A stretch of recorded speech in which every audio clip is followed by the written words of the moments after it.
This is not a joke. Tämä ei ole vitsi. The devil is not outside the church. The devil has come inside the church and at the pulpit. Paholainen ei ole seurakunnan ulkopuolella, vaan hän on tullut sisälle seurakuntaan ja saarnastuoliin. And what he has done is what he did in the garden. Ja se, mitä hän on tehnyt, on sama, mitä hän teki puutarhassa. In the garden, he did not say that, God did not say. He simply changed a little bit. Did God really say that what? He simply changed the word a little bit and death came.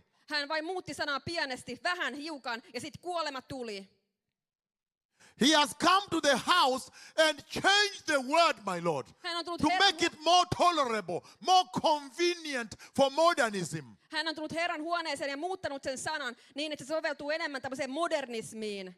This is serious. Tämä on vakavaa. This is the reason I really wanted to talk to you. Tämä on se syy, miksi halusin todella puhua Because kanssanne. I have seen the coming of the Messiah and I've seen the church taken up. Koska olen nähnyt Messian tulemuksen ja kuinka seurakunta otetaan ylös.